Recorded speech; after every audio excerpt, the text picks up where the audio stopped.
পরের দিন সরিতা আরিয়ানের বাড়ি যায় এবং আরিয়ানের স্ত্রীকে বলে, তোমরা তো এখন অনেক ধনী হয়ে গেছো। গ্রামের লোকেরা তোমাদের অনেক প্রশংসা করে যে আরিয়ান গরিব ও অভাবীদের অনেক সাহায্য করে। দিদি, এই সবকিছু ঈশ্বরেরই কৃপা। সরিতা এবং আরিয়ানের স্ত্রী দুজনে দুজনের প্রতি অনেক হিংসা করে। তাই বিক্রমের স্ত্রী সরিতা রেগে গিয়ে আরিয়ানের স্ত্রীকে বলে, তুমি যতই ধনী হও না কেন, তুমি কখনোই আমাদের সমকক্ষ হতে পারবে না। তুমি ভিক্ষুকই থেকে যাবে। কথাটা শুনে মীরার অনেক রাগ হয়। তাই রেগে গিয়ে মীরা বলে, আপনি নিজেকে কি ভাবেন যে আমাদের কাছে টাকা নেই? শুনুন, আমাদের কাছে অনেক টাকা আছে। এত টাকা যে আমরা আপনাদের এই বাড়ি জমি এই সব কিছুই কিনে নিতে পারি। এখনো আমাদের কাছে জঙ্গলে আরো গুপ্তধন আছে, যা বের করে আমরা আরো ধনী হয়ে যাব। সরিতা মীরার কথা শুনে বুঝতে পারে যে কোনো না কোনো একটি ব্যাপার আছে যা মীরা তার থেকে লুকাচ্ছে।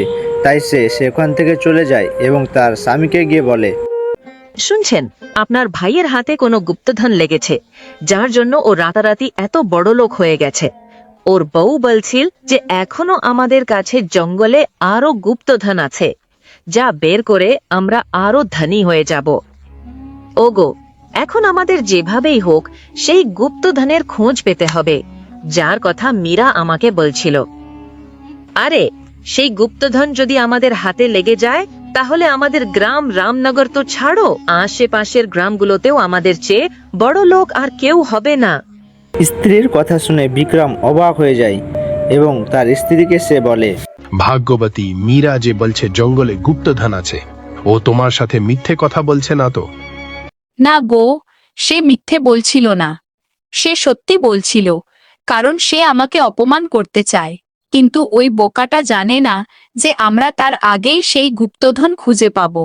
কিন্তু সরিতা, জঙ্গল থেকে গুপ্তধন খুঁজে বের করা অতটা সহজ নয় যতটা তুমি ভাবছো।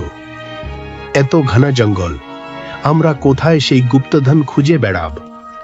আমাদের বুদ্ধি দিয়ে কাজ করতে হবে। বিক্রম অনেকক্ষণ ধরে ভাবে এবং তার শেষ পর্যন্ত মনে পড়ে যে তার কাছে একজন বুড়ি এসেছিল সাহায্যের জন্য। হ্যাঁ, আমার তো মনে হয় আরিয়ান ওই বুড়ি আম্মার জন্যই এত বড় লোক হয়েছে। নিশ্চয়ই ওই বুড়ি আম্মাই আরিয়ানকে ওই গুপ্তধনের ব্যাপারে বলেছে, কারণ সেই দিনের আগে ওই বুড়িকে আমাদের রামনগর গ্রামে কখনো দেখা যায়নি। আর ও এখান থেকে যাওয়ার পরেই আরিয়ান এত বড়লোক হয়েছে। আমাদের এখন আরিয়ানের উপর সব সময় নজর রাখতে হবে, সে কি করছে, কোথায় যাচ্ছে আর কার সাথে দেখা করছে। তবেই আমরা ওই গুপ্তধন পর্যন্ত পৌঁছাতে পারবো। এইভাবে বেশ কয়েকদিন কেটে যায় এবং অনেকদিন পর সেই বুড়ি মহিলা আবার সেই গ্রামে ফিরে আসে।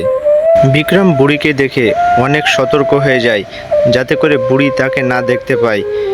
অন্যদিকে বুড়ি সোজা আরিয়ানের বাড়ি গিয়ে পৌঁছায় এবং আরিয়ান বুড়িমাকে দেখে অনেক খুশি হয়। বাবা, এখন আমি গ্রামের অবস্থা জানতে এসেছি। গ্রামের সবাই তোমার প্রশংসা করছিল। ওরা বলছিল যে এখন কোনো অসহায় মানুষ তোমার দরজায় এলে তুমি তাকে খালি হাতে ফিরে যেতে দাও না।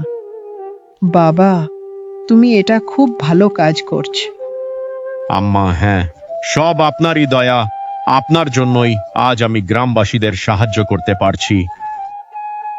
বাবা, হয়তো এবার থেকে আমি আর এই গ্রামে আসতে পারবো না, তাই আমি আমার দ্বিতীয় গুপ্তধন তোমাকে দেখাতে চাই।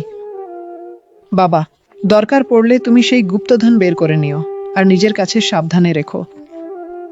বাবা, আমাকে একটু শোয়ার জায়গা দাও। আমি খুব ক্লান্ত আর আমার খুব ঘুমও পাচ্ছে। কাল সকালে আমরা ঠিক সেই জায়গাতেই যাব যেখানে আমি ওই গুপ্তধনটা লুকিয়ে রেখেছি।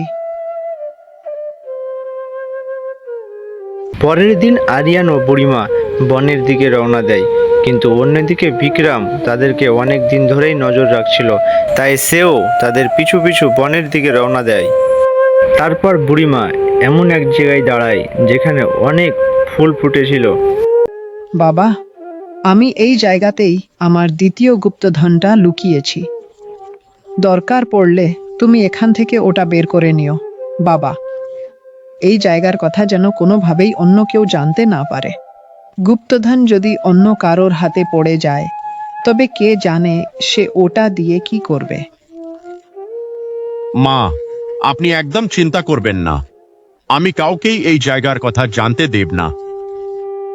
বিক্রম আড়ালে দাঁড়িয়ে তাদের কথা শুনছিল এবং মনে মনে অনেক আনন্দিত হচ্ছিল, কারণ তার হাতে অনেক গুপ্তধন চলে আসবে এবং সে শুধুমাত্র তার গ্রামে নয়, আরও অন্যান্য গ্রামে অনেক বড়লোক হিসাবে পরিচিত হবে।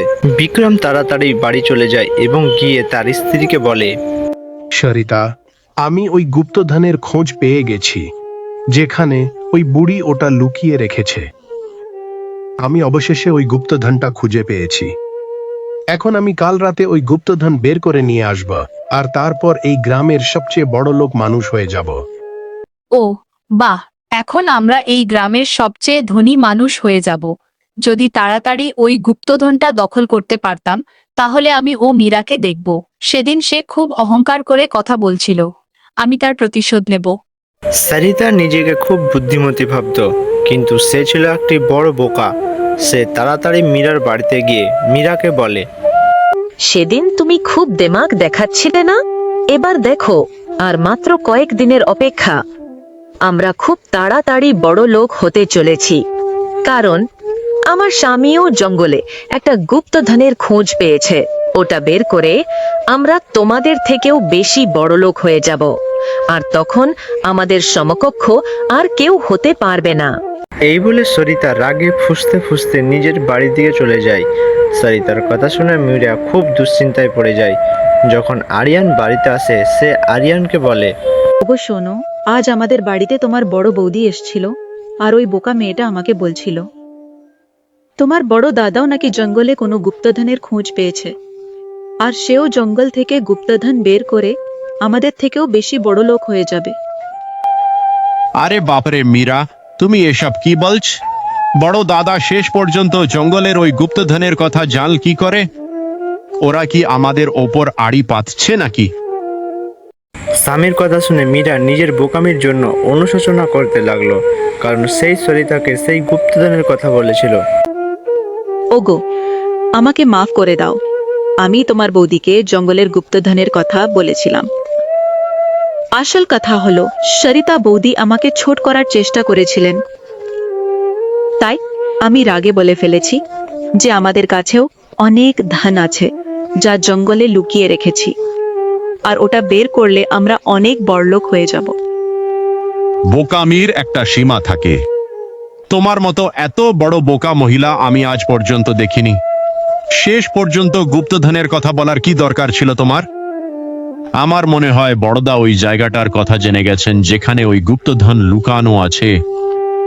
যেভাবেই হোক, আজ রাতেই ওই গুপ্তধন অন্য কোথাও সরিয়ে রাখতে হবে। রাত হতেই আরিয়ান সেই গুপ্তধনটি বের করার জন্য বেরিয়ে পড়ে। আরিয়ান বাড়ি থেকে বেরিয়ে যায়। অন্ধকার হয়ে এলে সে সেই গুপ্তধনটি বের করে আনে এবং নিঃশব্দে সেটি বাড়িতে নিয়ে আসে এবং বাড়ির ভিতরে নিরাপদে রাখে। তারপর তার স্ত্রীকে বলে, এখন কাউকে বলো না যে আমি গুপ্তধন বের করে নিজের বাড়িতে নিয়ে এসেছি।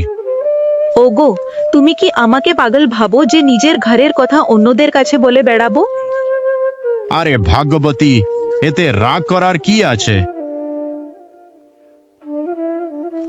পরের দিন রাত হতেই বিক্রম সেই গুপ্তধনের আশায় বেরিয়ে পড়ল, যেখানে তার গুপ্তধন পাওয়ার কথা ছিল। সেখানে পৌঁছে সে একই জায়গায় মাটি খুঁড়তে শুরু করলো। ঘন্টার পর ঘন্টা এত মেহনত করলো, তারপরেও সে গুপ্তধন পেল না।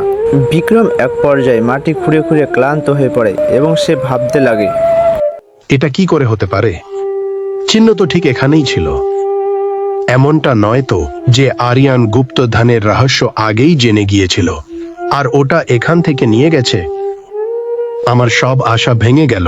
শেষ পর্যন্ত ওই গুপ্তধন এখন কোথায় থাকতে পারে? এদিকে বিক্রম পাগলের মতো জঙ্গলে ঘুরে বেড়াচ্ছিল, আর সরিতা বাড়িতে একা ছিল। রাত গভীর হওয়ার সাথে সাথে কিছু দুষ্কৃতিকারী গোপনে তার বাড়ির দিকে এগিয়ে এলো। মনে হচ্ছে আজ আমাদের কপাল খুলে যাবে। এই বাড়িটা দেখে তো মনে হচ্ছে ভেতরে অনেক দামি জিনিসপত্র আছে। একদম ঠিক বলেছিস, তাড়াতাড়ি কাজ শুরু করি, বেশি দেরি করা ঠিক হবে না। চোর দুটো বাড়িতে ঢুকে পড়লো এবং সুযোগ পেয়ে টাকা, গয়না ও অন্যান্য মূল্যবান জিনিসপত্র নিয়ে পালিয়ে গেল। কিছুক্ষণ পর যখন বিক্রম বাড়িতে আসলো তখন দেখলো সরিতা কেঁদে কেঁদে নাজেহাল হয়ে গেছে। আরে সরিতা, কি হয়েছে? তুমি এত অস্থির কেন? আমাকে সব খুলে বলো। আমরা শেষ হয়ে গেলাম গো। আপনি যাওয়ার পর কিছু চোর বাড়িতে ঢুকে পড়েছিল। ওরা বাড়ির সব দামি জিনিস আর টাকা লুটে নিয়েছে। এখন আমাদের কাছে আর কিছুই বাকি নেই। এই কথা শুনে বিক্রমের মনে হলো যেন এক মুহূর্তে তার পুরো পৃথিবীটা ধ্বংস হয়ে গেল। টাকার পেছনে দৌড়াতে গিয়ে আমি আমার সবকিছু হারিয়ে ফেলেছি। এখন আমাদের হাতে কিছুই নেই। কিন্তু আপনিও তো গুপ্তধন নিতে গিয়েছিলেন, সেটা কি পাননি? না, আমি সেই জায়গাটা বারবার খুঁড়েছি, কিন্তু সেখানে কিছুই ছিল না। হয়তো ভাগ্যে এটাই লেখা ছিল। আমরা সেই সম্পদের পেছনে ছুটেছিলাম যা কোনোদিন আমাদের ছিলই না। লোভ আমাদের বুদ্ধি কেড়ে নিয়েছিল। যদি আমরা অন্যের সুখে হিংসে না করতাম তবে হয়তো আজ এই দিন দেখতে হতো না। বিক্রমের কথা শুনে সরিতা নিজের মাথা নিচু করেছিল এবং সে নিজের ভুল বুঝতে পারল। স্বামী স্ত্রী দুজনেই অনেকদিন ধরে শোক ও দুশ্চিন্তায় ডুবে রইল। ধীরে ধীরে বিক্রমের অবস্থা খারাপ হতে লাগলো। ধন সম্পদ হারানোর শোক এবং মনের মধ্যে বাড়তে থাকা দুশ্চিন্তা তাকে ভিতর থেকে কুড়ে কুড়ে খাচ্ছিল। দিনরাত সে একই কথা ভাবতে লাগলো। রাতে তার ঘুম আসতো না এবং সে ঠিকমতো খেতেও না। যে মানুষটি আগে তার আত্মবিশ্বাস এবং শক্তির জন্য পুরো গ্রামে পরিচিত ছিল, এখন সে দুর্বল এবং বিষণ্ণ হয়ে পড়ল। সময় গড়ানোর সাথে সাথে তার স্বাস্থ্য এতটাই অবনত হলো যে সে বিছানা থেকে উঠতেও পারছিল না। বিক্রমের অবস্থা দেখে সরিতা খুব চিন্তিত হয়ে পড়ল। সে তাকে বারবার বোঝালো যে তাদের অতীত ভুলে জীবনে এগিয়ে যাওয়া উচিত, কিন্তু বিক্রম অনুশোচনার ভারে এতটাই আক্রান্ত ছিল যে সে কিছুই ভাবতে পারছিল না। একদিন গ্রামের কিছু লোক আরিয়ানকে বিক্রমের অবস্থার কথা জানালো। কথা শুনে আরিয়ানের মন অস্থির হয়ে উঠল এবং দেরি না করে সে তার বড় ভাইয়ের সাথে দেখা করতে যাওয়ার সিদ্ধান্ত নিল। আরিয়ান যখন বিক্রমের বাড়িতে পৌঁছালো সে দেখলো যে তার ভাই খুবই দুর্বল হয়ে পড়েছে। তার মুখ ফ্যাকাশা হয়ে গেছে এবং তার চোখের উজ্জ্বলতা হারিয়ে গেছে। এই দেখে আরিয়ানের চোখে জল এলো। দাদা, তোমার এমন শোচনীয় অবস্থা কি করে হলো? তুমি আমাকে এর আগে একবারও কেন জানালে না? আমি কি তোমার নিজের কেউ নেই? বিক্রম তার ছোট ভাইয়ের এই কথা শুনে তার চোখ দিয়ে জল গড়িয়ে পড়তে লাগলো। বিক্রম তার নিজের ব্যবহারের কথা ভেবে সে অনুশোচনা করতে লাগলো। সে আরিয়ানকে তুচ্ছ মনে করলেও আরিয়ান তাকে কোনোদিন তুচ্ছ মনে করেনি। সে এই ভাবনায় অস্থির হয়ে পড়ল এবং বলল, আরিয়ান, আমাকে ক্ষমা করে দাও। আমি সবসময় তোমাকে খুব ছোট মনে করেছি। আমি নিজের টাকা আর অহংকারে এতটাই অন্ধ হয়ে গিয়েছিলাম যে সম্পর্কের দামই ভুলে গিয়েছিলাম। আমি অনেকবার তোমার মনে কষ্ট দিয়েছি, তবুও তুমি আমার জন্য চিন্তা করছো। আজ আমি বুঝতে পেরেছি যে টাকা সব সময় সাথে থাকে না, কিন্তু আপনজনরা সব বিপদে পাশে থাকে। দাদা, পুরনো কথা ভুলে যান। আমি আপনার ওপর একদম রেগে নেই। আপনি তো আমার বড় ভাই। আপনার বিপদে পাশে থাকা আমার কর্তব্য। পরিবারের সম্পর্ক যে কোনো ধন সম্পদের চেয়ে অনেক বড়। আপনি চিন্তা করবেন না, সব ঠিক হয়ে যাবে। আমি এখনই গ্রামের নামকরা কবিরাজ মশাইকে নিয়ে আসছি। উনি আপনার চিকিৎসা করবেন। এই বলে আরিয়ান গ্রামের বিখ্যাত কবিরাজকে ডাকতে চলে গেল এবং কবিরাজকে নিয়ে সাথে এলো। এরপর কবিরাজ মশাই বিক্রমের পাশে এলেন এবং বিক্রমকে ভালোভাবে দেখলেন এবং তাকে কিছু প্রশ্ন করলো এবং তারপর হেসে আরিয়ানকে বলল, চিন্তার কোনো কারণ নেই, ওনার বড় কোনো অসুখ হয়নি। অতিরিক্ত মানসিক চাপ, চিন্তা আর অনুশোচনা ওনার শরীরকে দুর্বল করে দিয়েছে। যদি উনি মন শান্ত রাখেন, পুষ্টিকর খাবার খান আর আমার ওষুধ নিয়ম করে খান, তবে খুব তাড়াতাড়ি সুস্থ হয়ে উঠবেন। কবিরাজ মশাই আরিয়ানকে কিছু গাছামো ওষুধ দিলেন এবং তাকে বিশ্রাম করার উপদেশ দিয়ে সেখান থেকে চলে গেলেন। কিছুদিন পর বিক্রম সুস্থ হয়ে যায় এবং দুই ভাই একই বাড়িতে মিলেমিশে থাকতে শুরু করে।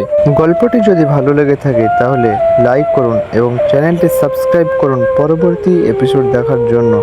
আরও মজাদার ভিডিও দেখার জন্য কমেন্টে লিখুন এবং ভিডিওটি কেমন হয়েছে তা কমেন্টে জানান।